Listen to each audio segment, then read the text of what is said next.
بسم اللہ الرحمن الرحیم۔ میں ہوں آپ کا میزبان محمد آصف حیدری۔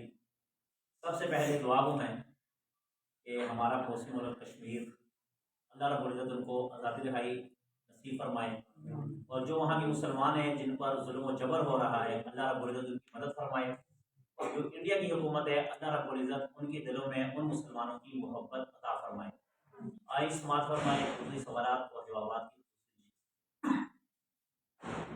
میرا سوال ہے کہ ہمیں اسلام نے کہا کہ راہ چلتے اپنی نگاہ کی خاص، لیکن جب وہی اگر ہو تو وہاں پہ رشتے کی بات اگر کہیں پہ ہوتی ہے تو لڑکا یا لڑکی دونوں میں سے کہتے ہیں کہ ہم نے پہلے لڑکے کو یا لڑکی کو، تو اس کے اندر اسلام ان کو اجازت دیتا ہے، تو یہ اس میں محترم صاحب کرام بھائی کا سوال کہ شریعت نے ہمیں کہا ہے کہ اپنی نظروں کی حفاظت کریں۔ مثال کے طور پر آپ راستے پہ جا رہے ہیں تو شریعت ہمیں یہ کہتی ہے کہ آپ اگر کوئی غیر محرم عورت لڑکی آ جائے تو اسے اپنی نظروں کو چرائیں، اپنی نظروں کو بچائیں۔ تو پھر جب شریعت یہ ہمیں کہتی ہے کہ جب شادی ہو، کسی لڑکی کے ساتھ شادی ہونے جا رہی ہے تو وہاں پر دیکھنے کی اجازت کیوں دی ہے؟ یہی آپ کا سوال ہے۔ دیکھیں، جو راستے پہ جا رہی لڑکی اس کے ساتھ آپ کی کوئی الیک سلیکٹ نہیں ہے، اور نہ آپ کو اس کے ساتھ الیک سلیکٹ رکھنی چاہیے، ٹھیک ہے، کیونکہ اس کے ساتھ تو آپ کا تلے کی کوئی نہیں بنتا۔ شریعت نے اس یہاں پر جو اجازت دی ہے اس کی تشریح بھی لوگوں نے غلط کی ہے، کہ شریعت جو کہتی ہے کہ جا کر جس لڑکی کے ساتھ آپ شادی کرنا چاہتے ہیں اس کو آپ دیکھ سکتے ہیں، اس کے ساتھ آپ بات کر سکتے ہیں۔ آیا شریعت کی روح اور شریعت کی حد سے ہم کس طور پر سے بات کر سکتے ہیں اور کس طور طریقے سے ان سے ملاقات کر سکتے ہیں؟ بات یہ ہے کہ شریعت یہ کہتی ہے کہ جس لڑکی کے ساتھ آپ شادی کرنا چاہتے ہیں آپ کو ہم ایک ایسی جگہ پہ بٹھائیں گے، ایسے مثال کے طور پر اب میں بیٹھا ہوں، یہ سامنے دروازہ ہے، وہاں سے جب لڑکی کو گزارا جائے گا جس لڑکی کے ساتھ آپ شادی کرنا چاہتے ہیں، اس لڑکی سے آپ شادی کرنا چاہتے ہیں، تو اس کو گزارا جائے گا اس رخ پہ تاکہ اس لڑکی کا چہرہ، اس کی قد و قامت آپ کو مکمل طور پہ نظر آ جائے، ورنہ بات کی تو اجازت ہی نہیں ہے، اور یہ بھی اجازت نہیں ہے کہ اس لڑکی کو آپ فیس ٹو فیس بیٹھ کے آپ بات کر سکتے ہیں، کلام کر سکتے ہیں، نہیں۔ اگر اس طرح ہو جائے نا تو پھر اسی طرح کئی عزتیں نیلام ہو جائیں گی، سمجھ رہے میری بات؟ اس طرح کئی عزتوں کی نیلامی لگ جائے گی، کئی عزتوں کی، لوگ کہیں گے اچھا میں شادی کرنا چاہتا ہوں، بیٹھ جائیں گے اور کچھ ایسا ویسا کر لیں گے جس کی وجہ سے ان کی عزت برقرار نہیں رہے گی۔ تو شریعت تو یہ کہتی ہے کہ سامنے سے گزاریں، اس کو پتہ چل جائے گا یہ لڑکی جو گزری ہے اس کا میں نے چہرہ دیکھ لیا، اس کا میں نے فیس دیکھ لیا، یہ کس کیٹیگری کی، ظاہر بات ہے تین نظر سے بندے کو پتہ چل جاتا ہے۔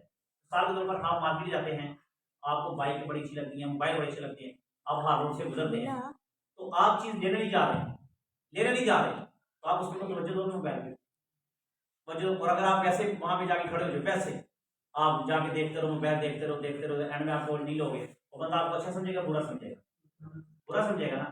جب آپ کی گزار لڑکی کے ساتھ تلے کی نہیں ہے تو دیکھنا کیوں ہے؟ آ رہی میری بات سمجھ؟ دیکھنا کیوں ہے؟ جب آپ چیز لینے جا رہے ہیں تو اس کو اچھی طرح چیک کریں، ادھر سے بھی ادھر سے بھی چیک کریں۔ تو شریعت یہ کہتی ہے کہ جس کے ساتھ آپ شادی رچانے جا رہے ہیں، جس کو آپ جیون ساتھی بنانا چاہ رہے ہیں، ہم سفر بنانا چاہ رہے ہیں، تو اس کو ایک نظر صرف ایک نظر میں اس کو دیکھنا جائز ہے۔ بار ٹکٹکی باندھے، اور آج کل تو انہوں نے تشریح حل کر دی، وہ کہتے ہیں آپ بات کر سکتے ہیں، اکیلے لڑکی کو چھوڑ دیتے ہیں کمرے میں، گھنٹہ 2 گھنٹے وہ بات کرتے رہتے ہیں، اس کے بعد باہر آ کے کہتے ہیں مجھے پسند نہیں ہے، تو مجھے بتاؤ آپ کو پسند نہیں، ان کی عزت کو جنازہ تو نکل گیا۔ شریعت کی یہ تشریح ہے، سمجھ آ گئی؟ یہ ہے کہ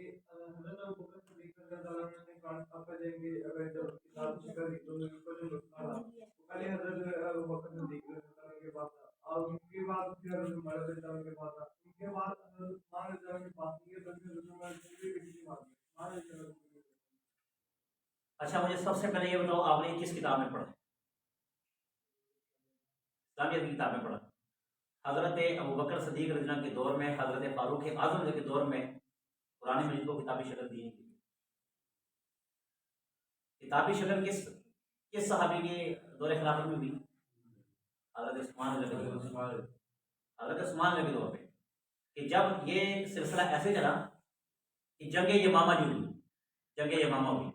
اس میں 1200 کے لگ بھگ جیت صحابہ کرام شہید ہوئے، اس میں ختم نبوت کی جنگ لڑی گئی، جنگ یمامہ لڑی گئی، اس میں 1200 صحابہ کرام شہید ہوئے، اور اس میں سے 700 کے قریب یا 650 750 کے قریب حافظ کرام تھے اس میں،